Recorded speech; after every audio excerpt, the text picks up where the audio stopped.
Dans tous les cas, si on m'avait dit que Gérard Martin il serait homme du match après une rencontre de Barcelone avec Yamal sur le terrain, Rafinha sur le terrain, Pedri sur le terrain, je n'aurais pas cru. Je n'aurais vraiment pas cru. Salut les amis, j'espère que vous allez bien. Le Barça s'impose face à Valladolid 2 buts à 1. But de Rafinha et de Fermin Lopez qui donne l'avantage à Barcelone dans ce match. Match qui a pourtant débuté de la mauvaise des manières. Bien évidemment, le Barça a encore encaissé en début de rencontre et j'ai l'impression que ça devient une habitude. Face à Inter, tu encaisses en début de rencontre. Et voilà que face à Valladolid, le dernier du championnat, tu réussis l'exploit, tu encaisses à moins 5 minutes de jeu. Bon, c'est vrai que ça a été peut-être l'erreur de Valladolid de marquer dans ce match. Parce que si tu marques au Barça très tôt, dans une rencontre, surtout cette saison, il est clair que le Barça va te dominer. Il est clair que le Barça va te presser. Il est clair que le Barça va multiplier les occasions. Et derrière, tu ne vas pas aussi être si solide que ça. Donc, après toutes ces tentatives, tu peux te retrouver en train d'encaisser, en train de faire même des CSC, pourquoi pas, on l'a vu. Donc, Valladolid a marqué très tôt dans ce match. Très tôt, c'était vraiment très tôt. Une frappe déviée par Araujo et Ter Stegen là qui, franchement, je ne sais pas si... je sais pas. Honnêtement, moi, je dis que Ter Stegen, il est coupable pour ce but. Il est responsable de ce but.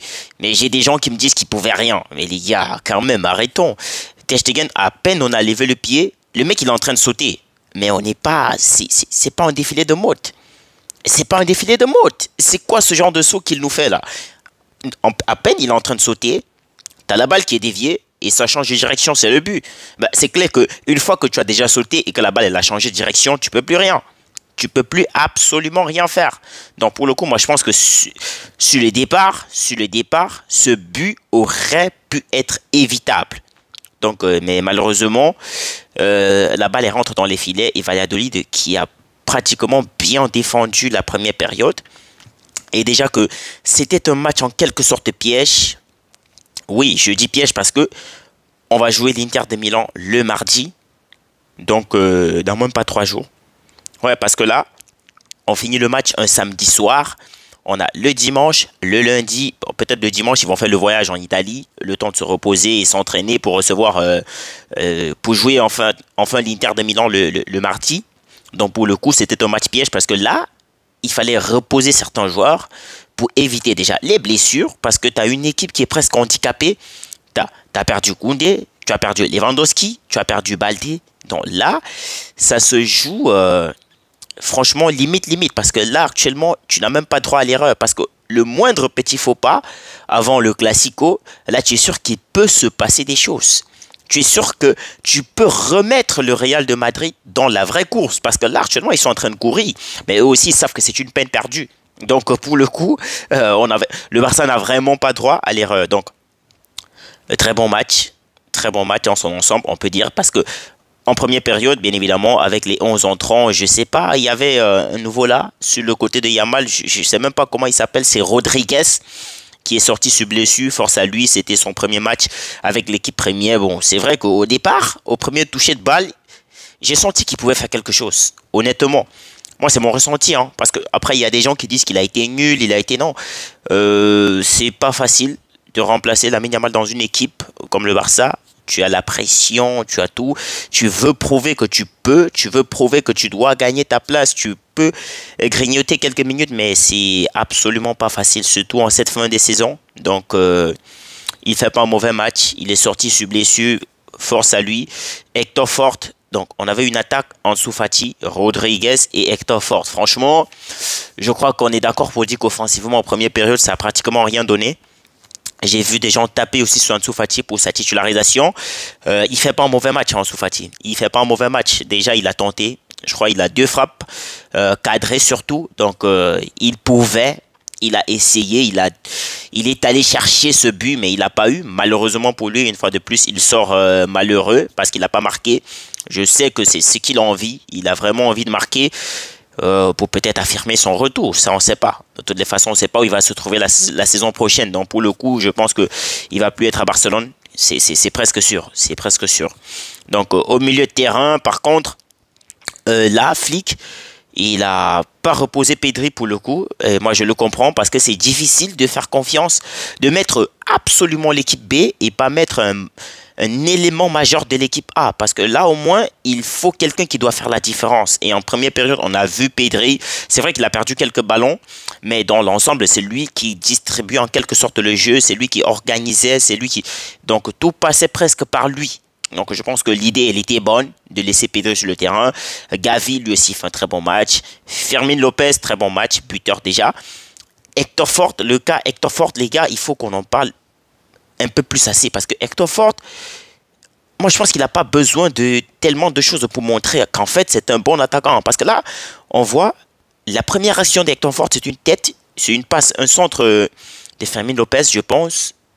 Tête d'Hector Fort, et là tu as le gardien qui intervient et c'est pas le premier, tu as le retour, tu as le ciseau, je sais pas si c'est, on va dire, ouais, il a fait un ciseau, il a fait une tête cadrée. Franchement, le gars, il est, tu sens que devant les buts, il peut franchement créer du danger.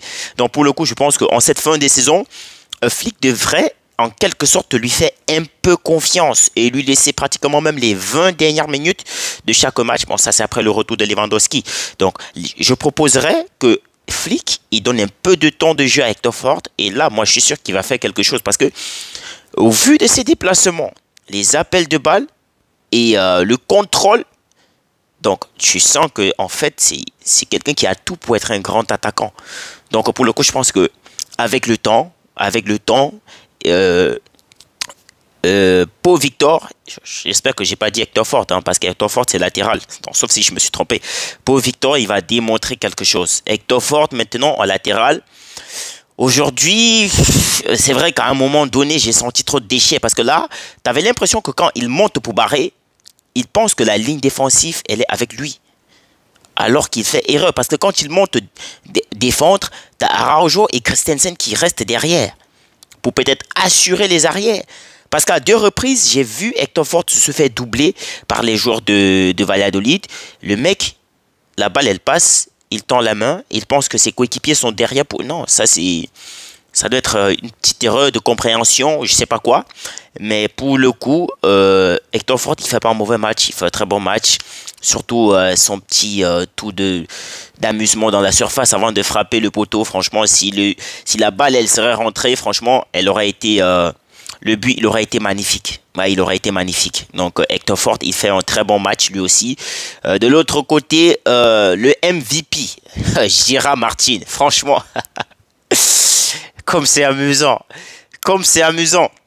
Donc, Gérard Martin, ça reste défensivement. Défensivement, ça propose. Mais offensivement, les gars, il y a du travail à faire. Il y a du travail à faire. La première période offensivement, Gérard Martin, c'était grosse boulette. Parce que là, les débordements, c'est nul. Le 1 contre 1, déjà, c'est pas possible. Il ne sait pas dribbler. Et le pire, c'est qu'il n'essaye même pas. Il essaye même pas. Moi, j'ai vu 2 versions de Gérard Martin ce soir. Parce que la version de Gérard Martin en première période, c'est le Gérard Martin Tocard qu'on connaît, qui propose offensivement pas grand chose. Défensivement, c'est bon. En même temps, Valladolid, ça crée pas le danger derrière toi. Donc, pour le coup, tu es sûr que tu vas avoir la possession, tu vas dominer, c'est tout. Parce que là, la possession, le Barça avait pratiquement 82 de possession. Valladolid contre 18. C'est énorme. C'est énorme. Je me demandais franchement ce que Valladolid, ils étaient venus faire dans ce match. Parce que là, en même temps, tu as 8 corners contre 4. Bon, après, quand il montait, c'était presque décisif. Hein. Ter Stegen, il est intervenu peut-être 2-3 fois sur des petites frappes là. Bon, après, il y avait même des hors-jeux au départ. Quand tu regardes bien, tu vois qu'il y avait des hors-jeux sur beaucoup d'actions de Valladolid qui n'étaient pas sifflés. Donc, pour le coup, franchement, la possession 82-18%, franchement, c'était énorme. C'était énorme. Le Barça finit le match avec 24 tirs contre 7 tirs cadrés seulement. Donc 24 tirs et 7 tirs cadrés, c'est petit. C'est petit. Moi, j'en veux plus. Ouais, j'en veux plus. C'est comme ça. Hein. Je suis désolé. Donc 704 passes contre 156 passes. C'est pratiquement quoi? 5-6 fois le nombre de passes de Valladolid. Franchement, c'était une grosse domination. Une grosse domination. Donc, revenons sur Gérard Martin. Comme je disais tantôt, la première période, Gérard Martin, ça propose pas grand-chose. Déjà, au niveau du jeu, avec Ansu Fati, franchement, je pense que Gérard Martin et Ansu Fati, ça peut pas évoluer dans la même équipe. Ça peut pas, sur le même côté surtout, ça peut pas. Ça ne peut absolument pas, parce que déjà, ils avaient de la peine à se trouver, parce que tout le temps, c'est Pedri qui devait distribuer les balles pour Gérard Martin et pour Ansu Fati en même temps. Déjà que les deux, ils étaient presque côte à côte, tu savais pas qui était le latéral, tu savais pas qui était l'ailier. Donc là, franchement, je pense que... Bon, après, c'était un match où il fallait reposer les joueurs, donc je comprends. Par contre, en deuxième période, Gérard Martin, j'ai eu l'impression que c'était plus Gérard Martin, mais c'était du Cafu, du Marcelo. Gérard Martin, en deuxième période, j'ai vu Gérard Martin créatif. J'ai vu Gérard Martin faire des débordements. Je me suis dit, mais qu'est-ce qui se passe? Qu'est-ce qui se passe? Gérard Martin, passeur décisif pour Fermin Lopez. Gérard Martin, presque passeur décisif pour Lamine Yamal. Parce que s'il te met ça, ça fait double passe décisif pour Gérard Martin. Après, tu as les débordements, tu as les dribbles. En fait, quand il essaye, il peut. Quand il essaye de dribbler, bah, il peut. Il a réussi ce soir. Donc, pourquoi il n'essaye pas souvent? Il faut qu'il essaye. Il doit s'améliorer, Gérard Martin. Qu'est-ce qu'il est amusant, le joueur. Qu'est-ce qu'il est amusant. Franchement, MVP, c'est mérité. C'est mérité. Peut-être d'autres l'auraient donné à Araujo parce que lui aussi, il fait un match monstrueux. Très gros match d'Araujo. Ce soir, c'était pas de boulette. L'alignement, c'était correct. Les relances, c'était parfait. Déjà qu'il n'a même pas fait beaucoup de relances. Il n'avait pas besoin. Valladolid, c'était carrément du bloc bas ce soir. Donc, pour le coup, il n'avait pas besoin de faire les relances. Araujo, il a été monstrueux. Monstrueux ce soir. Donc, très bien défendu de la part d'Araujo. Je pense que si Gérard Martin, c'est pas la passe décisive ou peut-être la presque double passe décisive, je pense que le titre d'homme du match, il pourrait revenir à Araujo parce que ce soir, il fait un très bon match. Il a été très décisif, surtout à la fin, quand on pensait qu'il y avait un hors-jeu. Bon, c'est vrai qu'au départ de l'action, il y a le joueur du haut qui est hors-jeu, l'ailier qui est hors-jeu, mais ça, l'arbitre ne l'a pas vu. Bon, c'est sûr que s'il y avait but, le VAR serait revenu là-dessus et on aurait sûrement annulé l'action. Mais pour le coup, Araujo, il intervient, il défend bien. Christensen, lui aussi, il a été titulaire. Un très bon match. Lui, franchement, il fait pas beaucoup d'erreurs quand il joue, Christensen. Donc, on n'a pas grand-chose à dire sur lui. C'est un très bon défenseur. J'espère qu'il va continuer l'aventure au Barça. Avec peut-être la venue de Jonathan Tah, ça va être difficile parce que là, tu auras Jonathan Tah, Koubarsi, Araujo, Christensen. Franchement, ça en fait beaucoup. Ça en fait beaucoup. Donc, pour le coup, Flick, il a, à la mi-temps, bah, tu perds 1-0 à la mi-temps, il faut faire des remplacements. Évidemment, on a eu l'entrée de Lamine Yamal après la blessure de Rodriguez. Yamal, il est rentré. Franchement, je crois que on va devoir intenter une action en justice contre lui. Parce que là, franchement, ce qu'il fait, c'est de la maltraitance sur majeur. Ouais, ça n'existe pas. Hein. Ça n'existe pas. Mais Yamal, ce soir, il s'amuse. Il s'amuse. Donc, il n'a pas fini d'épater les médias italiens, anglais. L'autre joue en Ligue des Champions. Et là, il continue ce soir. Il n'était même pas censé jouer. De toute façon, on se dit, il faut reposer Yamal parce que face à l'Inter de Milan, ça va être dur. Ça va être le match ultra décisif de la saison parce qu'il faut se qualifier pour la finale. On se dit, bon, Yamal, il va se reposer et tout. Mais le mec, il rentre. Mais il joue même pas avec réserve. Hein. Le gars, il entre, voilà. Un défenseur, deux défenseurs, venez, je vais m'occuper de vous. Roulette, débordement, contournement. Et les gars, Yamal, franchement, c'est à 17 ans. Tout le monde est épaté par ce joueur. Guirassy qui a été surpris du but de Yamal l'autre jour en Ligue des Champions. Il a publié sur sa story, hein, je vous dis. Bukayo Saka, dans son interview, je crois que c'était hier ou aujourd'hui, il te dit que Yamal est irréel. Ce qu'il fait sur le terrain, c'est irréel. Il n'a jamais vu ça. On n'a jamais vu. Même Pelé, qui était le roi, il n'avait pas fait ça. Yamal, ce soir, franchement, et s'il continue comme ça, je crois qu'il va recevoir un mandat d'arrêt. Hein. Ouais, ça, c'est sûr. Ça, c'est sûr. Il en fait trop. Yamal, il en fait trop. Très bon match. Yamal, il a failli marquer ce soir. J'avoue, ça aurait fait du bien.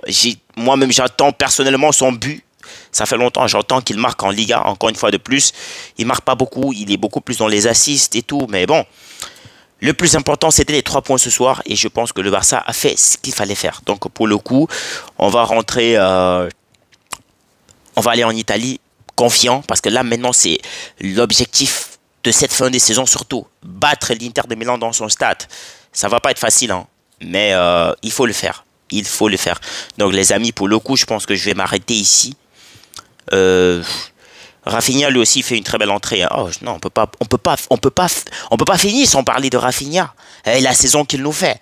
Parce que là, Rafinha, il rentre, il redonne l'espoir au Barça. Parce qu'on était mené, hein, on n'arrivait pas à trouver les chemins des filets. Parce que Valladolid, ça défend bien.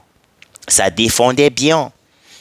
Rafinha qui réussit à marquer sur une erreur du gardien, je peux dire, parce que tu as le centre de Yamal, intervention d'Araujo, le gardien qui dévie la balle et Rafinha qui contrôle et c'est dans les filets. Donc Rafinha, il est à 16 buts en championnat. C'est énorme. C'est énorme. Rafinha, il fait une très grosse saison. Donc pour le coup, je pense que sa campagne Ballon d'Or, franchement, elle continue toujours. Donc pour le coup, le Barça n'a pas encore lancé de propagande sur un joueur qui va être Ballon d'Or. Donc on préfère rester, la direction préfère rester silencieuse. Et je pense que ça vaut le coup. Donc il faut d'abord gagner la Ligue des Champions. C'est l'objectif, les gars. Ça fait 10 ans qu'on l'attend. Donc Rafinha, il fait un très bon match. Il fait une très belle entrée surtout. Fermin Lopez, buteur. Ça fait du bien. C'est lui qui donne le but de la victoire. Dani Olmo, lui aussi il est rentré mais il n'a pas proposé grand chose. Déjà que je ne sais même pas s'il était à son poste. Mais je pense que les gars ils avaient un peu de réserve. Parce que bon, vous connaissez, hein, rendez-vous mardi. Parce que là ça va être très très fort. Très très fort. Donc les amis, portez-vous bien, prenez soin de vous. Et on s'est dit à très bientôt. Peut-être demain pour le match du Real face au Celta Vigo. Au moindre faux pas, c'est la course à la Liga pour le Real, c'est fini. Portez-vous bien.